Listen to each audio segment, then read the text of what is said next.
Selamat malam, selamat berjumpa kembali.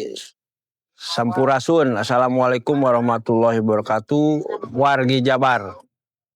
Kali ini saya mencoba untuk memberikan masukan tentang bagaimana caranya kita ramah tentang lingkungan yang ada di rumah kita aja dulu. Ya, kemudian tingkat RT, RW, dan desa, dan selanjutnya. Masukan saya itu kali ini tentang yang lagi rame ini sampah ya. Sampah itu bagaimana permulaannya kita di rumah masing-masing, kemudian ke tingkat RW, kemudian RT, RW ya, sehingga terkumpul. Saya memberikan edukasi tentang ramah lingkungan di rumah, di RT, di RW masing-masing, ya, tentang kebersihan. Nah, masukan saya ini bagaimana caranya? Kita berawal dari tingkat pencegahan ya, pencegahan sebelum menumpuknya sampah itu sendiri, karena kita harus mulai dari hilir dulu baru ke hulu. Hilir itu dari rumah tangga ya, dari rumah tangga aja. Terus kita bukan berbicara masalah sungai dari hilir ke hulu, tapi konteksnya ini adalah dari hilir itu dari rumah masing-masing sendiri sampai ke RT, sampai ke RW, sebelum ke tingkat lain. Bagaimana sampah ini dari 100% sampah yang menumpuk misalnya di RW, sehingga menjadi minimal berkurang di 50% ya, sampai ke tingkat RW. Bagaimana caranya? Nah, kali ini saya mencoba, ada beberapa faktor ya, ada beberapa cara juga ya. Misalnya sampah yang kecil-kecil atau berbahan dari plastik atau berbahan dari bahan rumah tangga ya, sampah rumah tangga, sampah plastik. Bagaimana kita caranya memilah dan memilih dulu dari rumah masing-masing, karena yang saya kira ini yang menjadi permasalahan itu adalah di tingkat hulu dulu ya. Dari hilir dulu tuh gimana ya sampah ini dari masyarakat ya, tentang kesadaran kita ramah sampah ini ya. Sekian lama, makin lama menumpuk. Misalnya ada beberapa cara ya. Karena kalau tidak dimulai dari rumah ya, dipilah dan dipilih, satu sangat efisien ketika nantinya itu dipindahkan ke gerobak ya, itu kan suka ada yang narik tuh gerobak. Di situ sudah terpilih sampah basah dan sampah kering. Kemudian masukan juga untuk tingkat RW itu coba untuk mempunyai rasa jiwa tentang ramah lingkungannya dulu.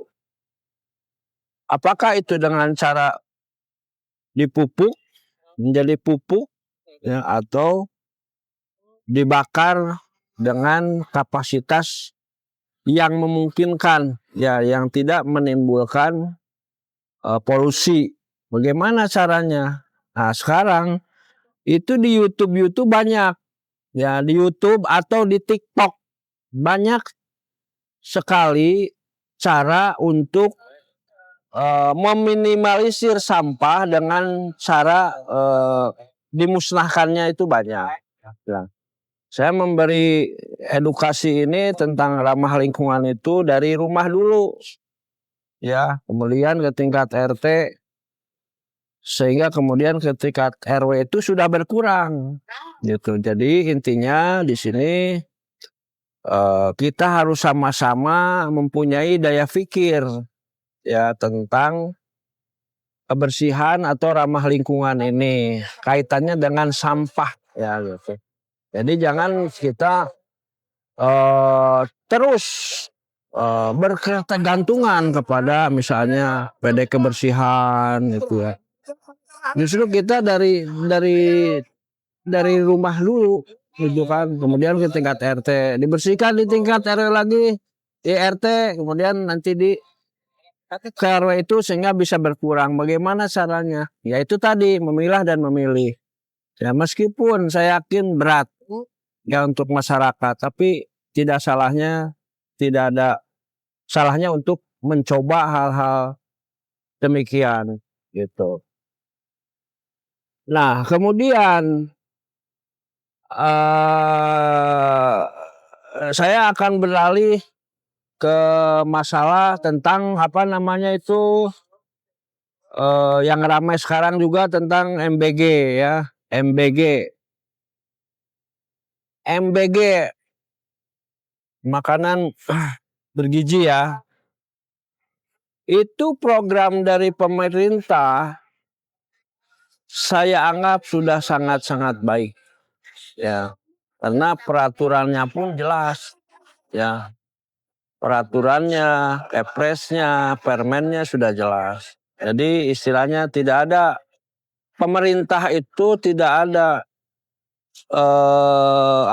untuk menjerumuskan atau untuk melakukan hal-hal yang tidak baik terhadap rakyatnya. Pasti pemerintah itu memberikan hal yang terbaik untuk rakyatnya. Ya jadi jangan seolah-olah semua dipolitisir. Ya satu manfaat MBG itu ya tentang kesehatan, gizi, ya.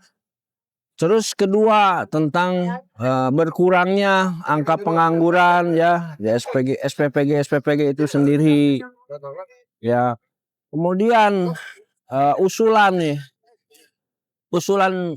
saya sekarang MBG ketuanya yang kepalanya yang baru itu saya hanya coba memberikan cara bagaimana MBG ini yang khusus berbicara tentang berkeadilan. Oke. MBG ekonomi yang berkeadilan bisa merata kepada masyarakatnya. Bukan tentang makanannya, tapi tentang kepemilikan MBG-nya, gedungnya. Saya bisa memberikan masukan.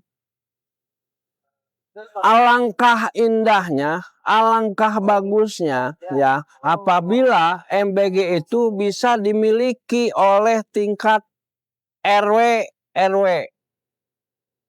Ya, artinya yang dimiliki oleh RW itu gedungnya, kemudian pengelolaannya. Ya. Kendalanya apa? Ahli. Misalnya ahli kan banyak, saya kira pasti bisa. Tingkat RW itu bisa mencari ahli-ahli yang terkait di MBG itu sendiri. Ya. Kalau pengawas kan sudah ada dari pusat, sudah turun dari pusat. Nah, kemudian selain itu dari sisi ekonomi berkeadilan itu, ya UMKM setempat pun ya bisa dikaryakan di tingkat RW, memasak ya sehingga bisa betul-betul terawasi di tingkat RT RW.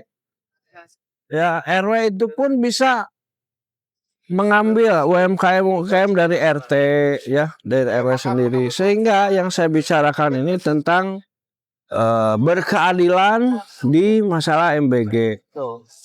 Ya. Jadi jangan dikaitkan dengan racun ya. MBG sekarang beracun, enggak.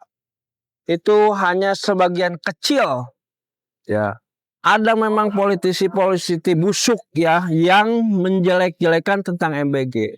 Saya kurang setuju. Saya sendiri juga dapat. Anak saya dapat alhamdulillah MBG. Ya. Ya itu satu.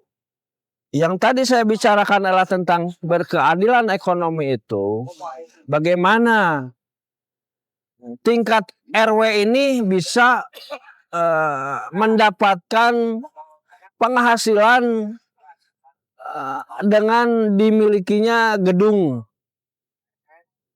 MBG. Jadi jangan sampai yang isu sekarang ini kan MBG itu dimiliki satu orang mempunyai 10 titik, satu orang 5 titik, 2 titik, itu saya kira bukan tidak adil.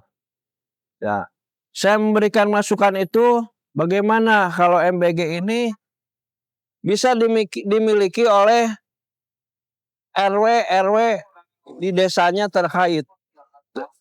Sekarang masalah misalnya susah mengajukan ke bank. Ya, kita berbicara tentang berkeadilan, dimudahkanlah untuk persyaratan banknya, karena sudah pasti itu anggaran semua dari pemerintah. Jadi tidak boleh ada kata susah untuk masyarakat. Permudah semua untuk masyarakat, biar semua ekonomi berjalan dengan lancar. Jangan sampai isu sekarang satu orang, satu ini dapat sekian titik, ya, sekian puluh titik, sekian jumlah titik, itu tidak berkeadilan. Menurut saya, nah, bagaimana proses persyaratan itu bisa berjalan, tolong untuk pemerintah bisa dipermudah. Karena kita berbicara tentang berkeadilan. Kedua, putaran ekonomi tentang MBG ini berputar di tingkat RW masing-masing. Jadi tidak keluar. Ya, kita berbicara untuk masyarakat banyak.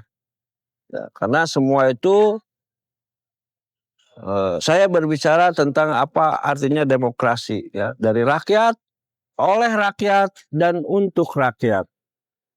Mungkin demikian dulu dari saya. Nanti lain waktu sambil santai ngopi kita acarakan lebih lanjut. Hatur nuhun, sekian. Alhamdulillah. Wassalamualaikum warahmatullahi wabarakatuh. Sampurasun.